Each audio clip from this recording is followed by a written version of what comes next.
Assalamualaikum warahmatullahi wabarakatuh. Sudahkah Anda menanam hari ini? Ingat, menanamnya secara organik. Pupuk organik cair, VOC, MOL, dan lain sebagainya yang kita miliki ke PJPR, kalau pas lagi ada maksudnya ya. Untuk membuktikan ampuhnya ini, VOC, MOL, PJPR, dan lain-lain, kita tidak pernah memperhatikan, mengamati, atau meneliti hasil dari aplikasi ini. Kenapa? Ya, karena tujuan kita itu kan bukan untuk penelitian atau sekolah gitu ya. Jadi menurut saya itu nggak perlu melakukan pengamatan hasil yang diperoleh dari aplikasi bahan-bahan tersebut. Itu yang pertama ya. Alasannya karena tujuannya ya cuma untuk menanam skala rumahan saja. Seperti itu, kayak kompos misalnya, kompos goe sapi sendiri, kompos goe kambing sendiri, kompos dari daun-daunan sendiri. Tidak, kita tidak memperhatikan itu, karena kita menanam secara skala kecil untuk kebutuhan keluarga saja. Ini udah habis, ini harusnya sudah diganti. Nanti kita bongkar semuanya.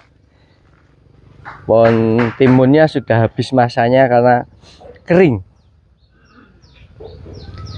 Alasan yang pertama, karena kita menanam untuk skala rumah tangga, untuk kebutuhan sendiri, dan bukan untuk skala pembelajaran atau penelitian. Yang kedua, kita langsung cek ke lapangan. Jadi kita memberdayakan, menggunakan, memanfaatkan bahan organik yang ada dan gratis, baik dari rumah maupun dari pekarangan. Itu seperti itu tujuannya. Jadi kita tidak membuktikan aplikasi VOC ini itu hasilnya seperti apa kalau dibandingkan dengan aplikasi yang lain. Tidak, kita gunakan semua yang ada, kita kombinasikan. Jadi masing-masing tanaman itu mendapatkan perlakuan yang sama ya. Kalau yang satu mendapat VOC, yang lain juga mendapat VOC. Yang satu mendapatkan PJPR, ya sama. Jadi semuanya mendapatkan porsi yang sama ya. Jadi mohon maaf teman-teman, kalau ketika kita membuat sesuatu kemudian kita gunakan untuk berkebun, hasilnya tidak kita sampaikan ya, karena kita tidak, tujuannya bukan itu, bukan untuk mengetahui khasiat, manfaat, atau fungsi, atau kehebatan satu bahan, satu produk, satu pupuk yang kita buat. Pokoknya kita aplikasikan semuanya, punya PJPR, punya apa, langsung masuk semua ke lahan, jadi satu, enggak di pisah-pisah. Misalnya bedengan ini pakai PJPR, bedengan ini pakai VOC, bedengan itu pakai MOL, enggak. Kalau dia dapat VOC, ya dapat MOL, ya dapat PJPR, ya dapat kompos, ya dapat apa saja. Itu seperti itu. Jadi sekali lagi mohon maaf ya, kita tidak bisa menunjukkan hasil yang diperoleh dari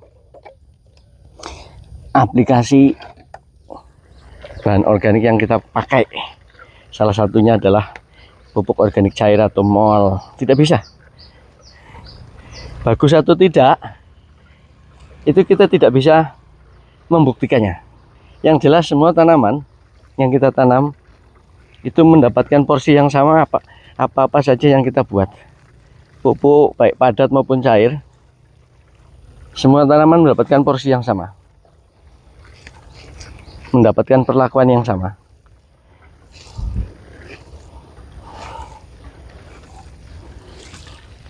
Oke, ini kemarin semaian kenikir, kemudian bunga matahari dan bunga kertasan. Ya jadi tahu kemarin Mbak atau Mas itu yang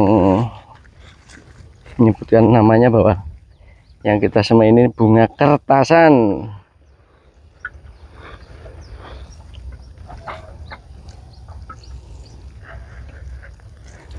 Oke.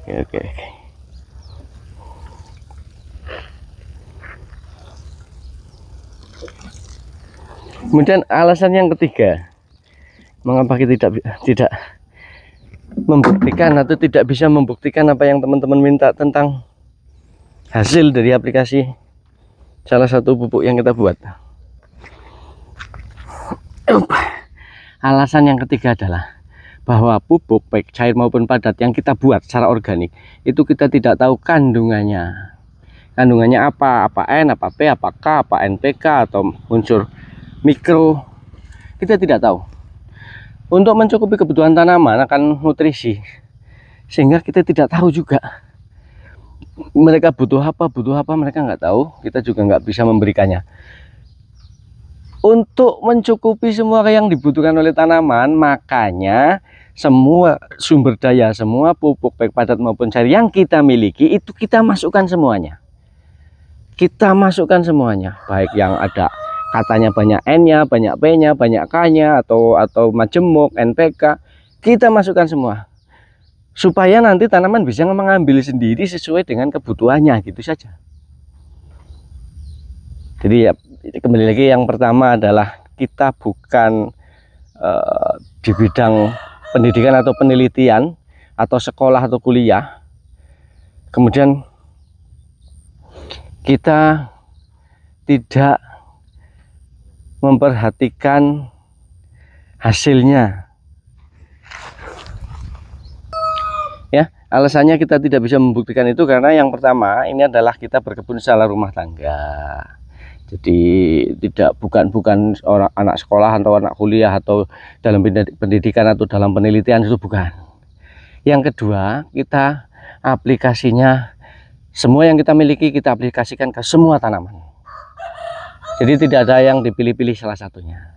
Kemudian yang ketiga, kita bertujuan untuk menggabungkan semua nutrisi yang ada pada bahan organik yang berbeda-beda itu, kita masukkan semua ke tanaman supaya tanaman itu tercukupi apa yang dia butuhkan, mulai dari tumbuh sampai dia panen, mulai dari masa vegetatif sampai dia masa generatif. Jadi 3 alasan itu mengapa kita tidak bisa membuktikan apa yang kita pakai, apa yang kita aplikasikan hasilnya seperti apa, tidak bisa. Oke, demikian. Kalau masih bingung bisa ditanyakan karena ini penjelasannya berbelit-belit, ngalur ngidul nggak karuan. Kita akan lanjut siram-siram dulu. Ini jasim yang kita tanam satu baris ini cuma berapa biji gitu ya, nanti sehingga tidak usah pindah tanam. Alhamdulillah sudah tumbuh. Kangkungnya merana. Ini harusnya tadi sore sudah dipanen tapi kita nggak sempat. Jadi nanti sore insya Allah panen. Ini segera dipindah tanam jasimnya ke lahan-lahan yang sudah jadi, bedengan yang sudah jadi dan sudah diberikan kompos beberapa hari minimal 3 hari ya. Nanti mungkin ada yang sampai 1 minggu setelah diberikan kompos, itu 1 minggu bisa baru ditanami. Kemudian itu cabenya, ini benih cabenya juga sudah siap. Kebetulan kita sudah menyiapkan juga tempatnya, yang ini yang ditutupi sekam ini untuk cabai. Oke, selamat berkebun teman-teman, semoga sukses. Terima kasih sudah nonton. Assalamualaikum warahmatullahi wabarakatuh.